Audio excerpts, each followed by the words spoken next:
මේ තියෙන්නේ ලංකාවේ ජීවත් වෙන විශාලම කණයිබිඟු විශේෂය වෙන මහා කණයිබිඟු ජනපදයක්. ඔය ඇලෙනසුළු ලාටු වගේ ස්වභාවයෙන් මේ ජනපදයේ පිවිසුම් දොරට අපිට අඳුර ගන්න පුළුවන්. ඊට පස්සේ අපි බලමු ලංකාවේ ජීවත් වෙන දෙවැනියට විශාලම කණයිබිඟු විශේෂය වෙන හීන් කණයිබිඟු ජනපදයක්. මෙන්න මෙතන තියෙනවා මේ බිත්තිය ඇතුලේ ඒ පිවිසුම් දොරටුවේ ටිකක් අර වැලිමය ස්වභාවයක් වගේ පේනවා. අන්න ඒකෙන් ඒ පිවිසුම් දොරටුවේ අඳුර ගන්න පුළුවන් හීන් කණේ මැස්සෝ කියලා. ඇත්තට මේ ජනපද පිහිටලා තියෙන්නේ මහනුවර දිස්ත්‍රික්කයේ හසලක මම ජීවත් වෙන ක්වාටර්ස් එකේ.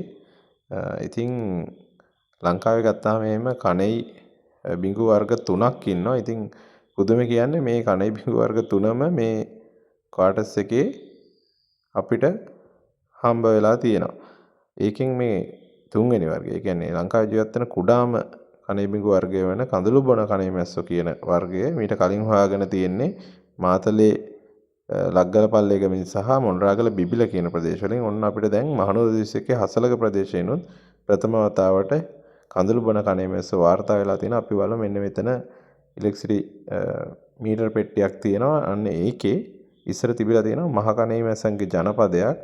ඒ ජනපදය අතහැරලා ගියාට පස්සේ හරි කොහොම හරි දැන් මෙන්න මේ කඳුළු බොන කණෙයිමැස්සෝ ඇවිල්ලා ඒකේ පදිංචි වෙලා ජනපදයක් හදලා තියෙනවා. ඔය පේනවා ටිකක් ලොකුවට පේන පිවිසුම් දොරටුවේ දැන් මේගොල්ලෝ කුඩා කොටසක ඒ කඳුළු බොන කණෙයිමැස්සෝ ඒගොල්ලන්ගේ පිවිසුම් දොරටුවක් හදාගෙන දැන් මේ මීටර පෙට්ටිය ඇතුළට යනවා. ඕක ඇතුළේ දැන් ඒගොල්ලෝ ජනපදයක් හදලා තියෙන්නේ. මේ පළවෙනි අවස්ථාව කඳුළු බොන කණෙයිමැස්සෝ මහනුවරින් වාර්තා වෙච්ච